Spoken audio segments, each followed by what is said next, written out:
Édition La Croisée. Et j'accueille maintenant donc Émilie Lassus, bonjour. Bonjour. Éditrice à La Croisée, nouvelle éditrice. C'est vrai, je suis arrivée il y a quelques mois aux éditions de La Croisée. Auparavant, j'étais aux éditions Autrement, où j'ai publié, certains libraires s'en souviendront je pense, j'ai publié Brit Bennett, une jeune autrice afro-américaine qui est sur les tables des librairies en ce moment.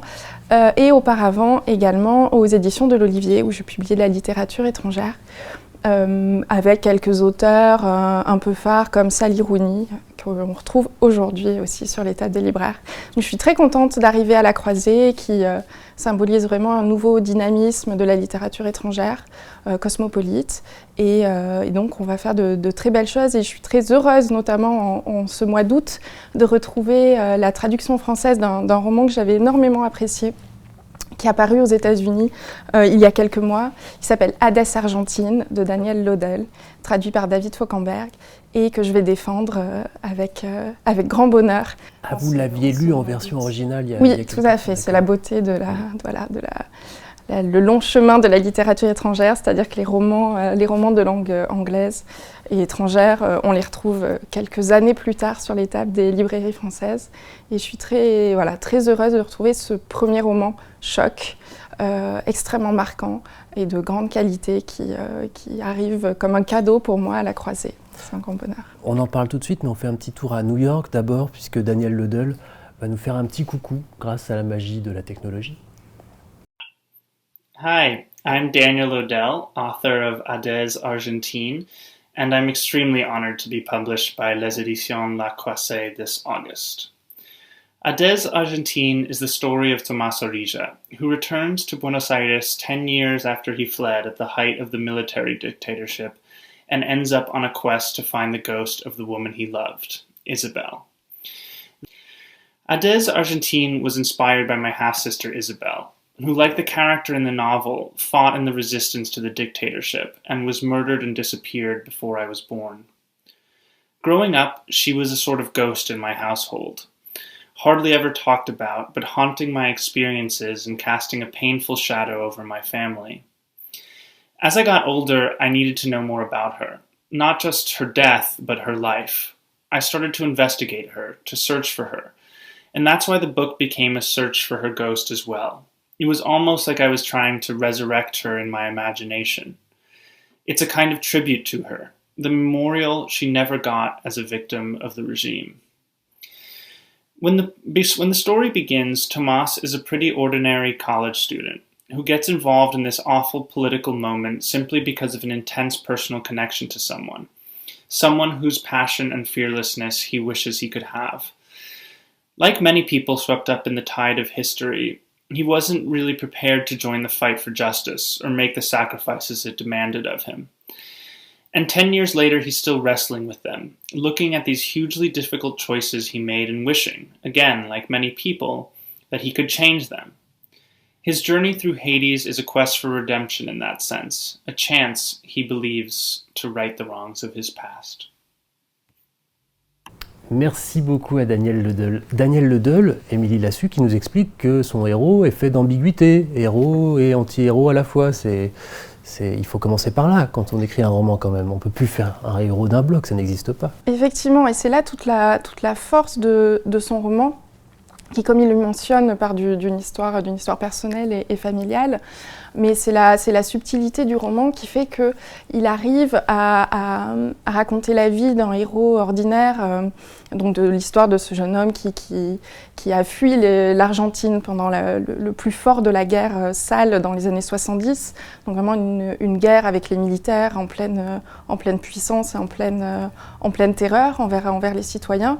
Une guerre intestine qui fait que on peut se retrouver avec un voisin qui était auparavant un ami quotidien, qui devient son ennemi et puis même son bourreau. Enfin voilà, des situations extrêmement marquantes que Daniel Lodel exploite par la littérature en racontant comment donc ce personnage qui rentre chez lui, finalement dans son pays natal, est marqué par les exactions que les autres ont commis, que les gens de sa famille ont commis, mais également par des exactions que lui a pu pratiquer. Et c'est ça qu'on va découvrir dans le roman, c'est-à-dire que c'est un héros qui se présente, est-il fiable, est-il ce qu'il fait, ce qu'il voit, ce qu'il raconte. Un héros qui a fui en plus. Il a fui en plus.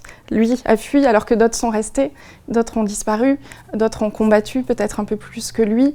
Et ce héros est tout à fait attachant. Et c'est ça la force du bouquin, c'est que il est parfaitement, on est complètement dans son esprit, on se met à sa place et on comprend effectivement que nous aussi, et c'est ça que soulève Daniel Lodel très bien, c'est que nous aussi, qu'est-ce qu'on aurait fait en fait en temps de guerre ? Qu'est-ce qu'on aurait fait face à notre famille, face à nos voisins ? C'est la question de résistant au bourreau, quoi. Exactement, résistant au bourreau.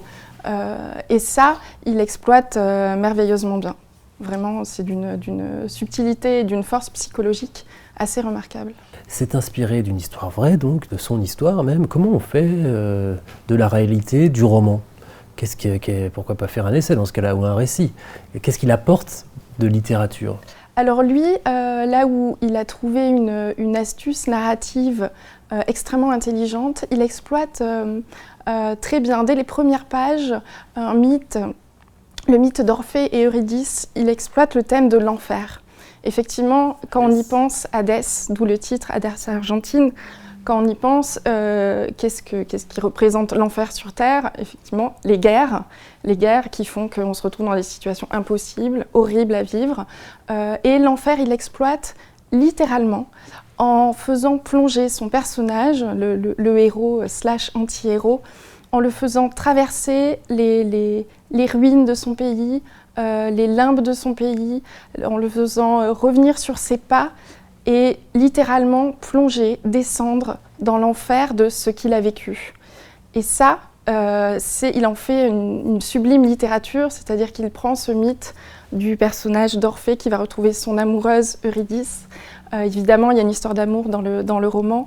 Il mêle ainsi la grande histoire, avec sa grande H, comme on dit, avec l'histoire intime du héros.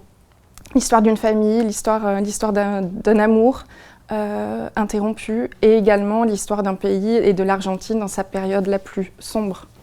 C'est là la différence avec le mythe d'Orphée, c'est que Orphée a interdiction de se retourner sous peine de perdre Eurydice. Lui se retourne, mais alors complètement, pleine face justement à son passé. Face à son passé, face à ses fantômes, face à une galerie de personnages qui va ressurgir face à lui, des souvenirs, des scènes, des personnages qui ont marqué sa vie, des amis, des bourreaux. On va se retrouver face à littéralement un enfer bien réel dessiné face à lui.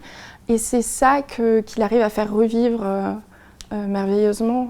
C'est la beauté effectivement de la littérature, et c'est une grande astuce littéraire que Lodel exploite superbement bien. C'est ça qui a été extrêmement remarqué aux États-Unis et dans les pays dans lesquels il va sortir. Il va être publié dans une dizaine de pays en Europe. Vous êtes éditrice depuis longtemps, vous avez déjà sans doute croisé beaucoup de premiers romans. Ça vous fascine pas, vous, ça, quand tout à coup, la première fois qu'il écrit un roman bon, alors, parfois on en a écrit plusieurs, on ne les a pas édités, mais enfin... C'est ça, il y a plusieurs chemins d'éditeurs. On peut dire que ça soit en littérature française ou étrangère, mais c'est vrai qu'on a... il surgit parfois, de temps en temps, ces écrivains qui n'ont pas 30 ans, de langue anglaise ou d'autres langues évidemment, l'espagnol, formidable vivier de jeunes auteurs. Il y a une nouvelle génération qui surgit en ce moment.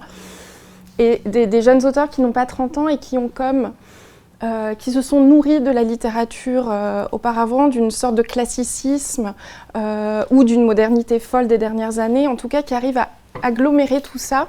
Agglomérer n'est pas le mot le plus beau du monde, mais en tout cas, elle arrive à sublimer un espèce de mélange de modernité et de classicisme, et arrive parfois, rarement, mais c'est pour ça que les premiers romans autant réussis sont acclamés par la critique et par les journalistes comme vous, qui effectivement se disent « Ah, oui, effectivement, lui, il se détache alors que l'auteur ou l'autrice n'a pas 30 ans ». Et certains, voilà, il y a certaines plumes comme ça qui arrivent peut-être maintenant un peu plus à à mêler une forme de narration hyper efficace, une narration très dynamique, avec un classicisme littéraire et une précision de la langue qui est tout à fait, on va dire, confirmée. Enfin, ce sont des auteurs avec des bases littéraires extrêmement solides et un style très fort, qui est vraiment extrêmement bien rendu dans la traduction de David Fauquembert, qui est auteur par ailleurs, il faut le signaler, qui a écrit plusieurs romans en France et qui s'est amouraché de ce roman et qui en a vu la grande qualité littéraire, justement. Et le mélange des deux pour l'édition française donne vraiment un résultat assez époustouflant.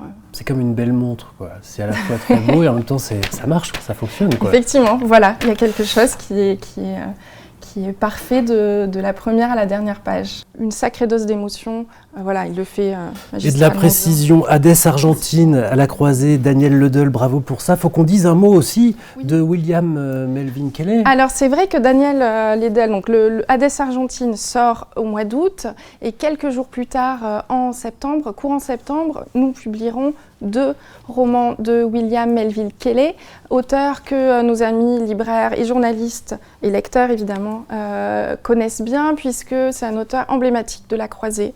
Il a été publié depuis 2019 si je ne m'abuse, avec Un autre tambour, puis Jazz à l'âme, des romans qui sont parus en poche également. Et on continue donc en septembre avec une parution double, un peu feu d'artifice pour célébrer ce grand auteur afro-américain qu'on annonçait comme le géant oublié de la littérature étrangère. Ça, c'était il y a quelques années. La littérature américaine, maintenant, il est complètement retrouvé. Il a retrouvé ses lettres de noblesse et c'est bien heureux, c'est bien juste. Beaucoup de jeunes auteurs se réclament de lui, désormais. Et William Melvin Kelley, on le retrouvera donc avec Danseurs sur le rivage, un recueil de nouvelles sublime, et Dème, une comédie assez grinçante sur, évidemment, les Afro-Américains dans les années 60. Quelque chose de très habilement tourné et drôle. Danseurs sur le rivage, c'est une traduction littérale du titre? Oui. Magnifique. C'est très beau, c'est magnifique. On peut dire que c'est l'équivalent un peu des nouvelles de Saul Bellow. Il y a une précision et une force dans ces nouvelles qui est extraordinaire. Bernard Malamud, notamment, par exemple, qui a été redécouvert lui aussi littérairement il y a quelques années, exhumé. Et William Melvin Kelley est vraiment un des auteurs afro-américains des années 60-70. On pense tous à James Baldwin, par exemple. William Melvin Kelley était son acolyte. Et il est grand temps qu'on le célèbre enfin ces dernières années. Merci Émilie. Émilie Lassus, merci à vous. éditrice de La Croisée. Merci beaucoup. Merci beaucoup, Nicolas.